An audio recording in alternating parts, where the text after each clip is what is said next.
আসসালামু আলাইকুম। প্রযুক্তির পাঠশালা ইনস্টিটিউটে আপনাকে স্বাগতম। আজকে ফটোশপের 14 নম্বর ক্লাস। আজকের ক্লাসে আমরা ইরেজার টুল দেখব। ফটোশপে 3টি ইরেজার টুল রয়েছে: ইরেজার টুল, ব্যাকগ্রাউন্ড ইরেজার টুল এবং ম্যাজিক ইরেজার টুল। চলুন আমরা স্ক্রিনে দেখে নিই কীভাবে আপনি ইরেজার টুল দিয়ে কাজ করবেন। আমি ফটোশপে একটি ডকুমেন্ট ওপেন করলাম। এখানে আমি আলাদা একটি লেয়ার নিচ্ছি এবং এই লেয়ারে ফোরগ্রাউন্ড কালারটিকে অল্টার ব্যাকস্পেস ক্লিক করে অ্যাপ্লাই করে নিচ্ছি। এবার টুল বারে এখানে আমরা ইরেজার টুলটিকে পাচ্ছি। আচ্ছা, আমি এখানে কালারটি আলাদা একটি কালার দিয়ে নিচ্ছি, ব্ল্যাক হওয়াতে খুব একটা দেখা যাচ্ছে না। এবার এখান থেকে ইরেজার টুলটি নিলাম। ইরেজার টুলটি যখন আপনি নেবেন, অপশন বারে ইরেজারের যে সাইজগুলো রয়েছে এই সাইজগুলো আপনি এখান থেকে পেয়ে যাবেন। এর আগের ক্লাসে আমরা ব্রাশ টুল দেখেছি, কুইক সিলেকশন দেখেছি, বা এই যে অন্যান্য টুলসগুলো দেখেছি। সিলেকশনের সাইজটা বড় করার জন্য আমরা যেভাবে কাজ করতাম সেম একইভাবে আপনি এখানেও করতে পারবেন। এটা আপনি ওপেনিং থার্ড ব্র্যাকেট দিয়ে ইরেজার টুলের সাইজটাকে ছোট করতে পারবেন, ক্লোজিং থার্ড ব্র্যাকেট দিয়ে বড় করতে পারবেন। এরপরে মাউসের রাইট বাটনে ক্লিক করলেও আপনি এখান থেকে সাইজ বাড়ানোর অপশনটা পেয়ে যাচ্ছেন। এবার মাউসের লেফট বাটনে ক্লিক করে আমি এখান থেকে ইরেজ করে নিচ্ছি।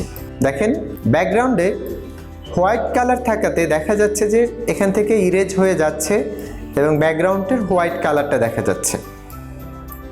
যে কোনো ইমেজকে আমরা ইরেজার টুল দিয়ে সহজে ইরেজ করতে পারি।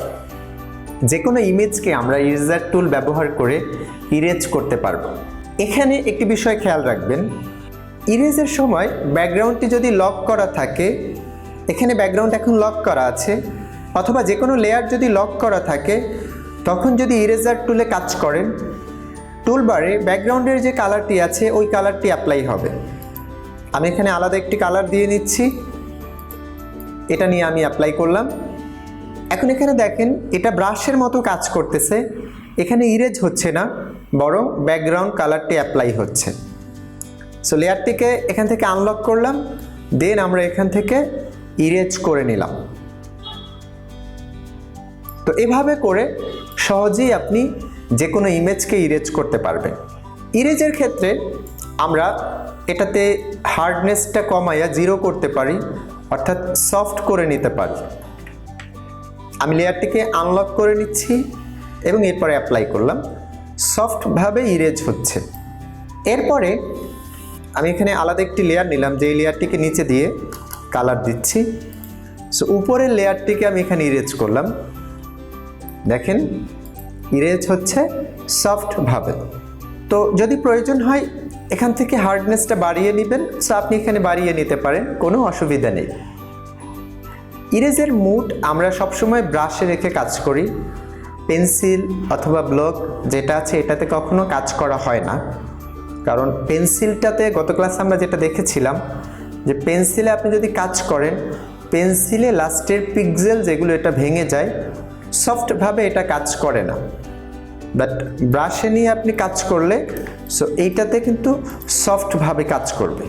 এরপরে আছে অপাসিটি। অপাসিটিটা আমরা চাইলে এখান থেকে কমায়া নিয়েও কিন্তু কাজ করতে পারি, সফটভাবে ইরেজ হবে। ইরেজটা এখান থেকে সফটভাবে হবে। এরপরে ফ্লো আছে, ফ্লোটাও আমরা এর আগের ক্লাসে দেখেছিলাম।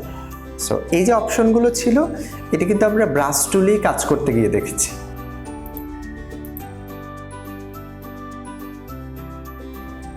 এখানে আমি একটি ইমেজ ওপেন করেছি। ফার্স্টে ইমেজটিকে আনলক করলাম, যদি এটা লক থাকে তখন ব্যাকগ্রাউন্ডের কালারটি অ্যাপ্লাই হবে। এটাকে আনলক করে দেন আপনি এটা দিয়ে ইরেজ করতে পারেন। সো এই টাইপের যদি ইমেজে আপনি ইরেজ করতে চান করতে পারেন। এই যে কাজটা আমরা এইখানে দেখলাম, এটা মূলত ব্যাকগ্রাউন্ড রিমুভ হচ্ছে। ইরেজার টুল দিয়ে আমরা নর্মালি কোনো ইমেজে ব্যাকগ্রাউন্ড রিমুভ করতে পারি না, এটা পারফেক্টভাবে কাজ করে না। সেক্ষেত্রে আপনাকে সিলেকশন টুল নিতে হবে, হতে পারে সেটা কুইক সিলেকশন বা ম্যাজিক ওয়ান টুল অথবা ল্যাসো টুল, পলিগনাল ল্যাসো টুল যেগুলো আছে। আবার পারফেক্টভাবে আপনি পেন টুল দিয়ে করতে পারবেন। পেন টুলটা আমরা এখনও দেখি নাই, হয়তো 1-2টা টিউটোরিয়াল পরে আমরা পেন টুলটা দেখব। সো ইরেজের কাজটা এখানে হবে না, বাট ইমেজের যে কোনো একটা অবজেক্টকে অথবা কোনো একটা পার্টকে আপনি ইরেজ করতে চাচ্ছেন, সো সেক্ষেত্রে আপনি এখান থেকে ইরেজার টুলটা ব্যবহার করতে পারবেন। ইরেজার টুলের উপরে মাউসের রাইট বাটনে ক্লিক করলে এখানে আমরা আরও একটি টুল পাই, ব্যাকগ্রাউন্ড ইরেজার টুল। এটা দিয়ে যে কোনো ব্যাকগ্রাউন্ডকে আমরা ইরেজ করতে পারি। ফার্স্টে আমি এখান থেকে সাইজ বাড়িয়ে নিলাম রাইট বাটনে ক্লিক করে এভাবে। এবার এখান থেকে আছে স্যাম্পলিং, আমাদের এখানে কন্টিনিউয়াস আছে, সো এটা দিয়ে আমরা জাস্ট পুরোটা ইরেজ হবে। এটা আসলে ইরেজের জন্যই নর্মালি কাজ হয়। এখানে 2 নম্বর যে অপশনটি আছে স্যাম্পলিং অনস, আমরা এই স্যাম্পলিং অনস এটাতে রেখে কাজ করি। এখানে মাউসের লেফট বাটনে আপনি যখন একটা ক্লিক করবেন, ওই ক্লিক করা অবস্থায় মাউস চেপে ধরে ড্রাগ করবেন।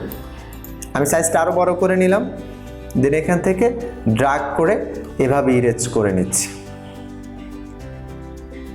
সো এই জায়গাটাতে আপনি এভাবে করে কাজ করতে পারেন। একটু জুম করে দেখাচ্ছি, দেখেন এখান থেকেও কিছুটা এরিয়া কিন্তু ইরেজ হয়ে যাচ্ছে। এটার কারণ হলো ইমেজের টলারেন্স অনেক বেশি। সো টলারেন্সটা আপনি যত কমাবেন কালার, সে তত কম সিলেক্ট করতে পারবে। এখন কিন্তু আর এখান থেকে ইরেজ হচ্ছে না। এই কাজটা আমরা আলাদা অন্য একটা ইমেজেও দেখতে পারি। এখানে টলারেন্সটা আমি যদি একটু বাড়িয়েও নেই তাতেও প্রবলেম নেই, কারণ এখানে ব্যাকগ্রাউন্ড এবং টি শার্টের কালার মোটামুটি কাছাকাছি কালার।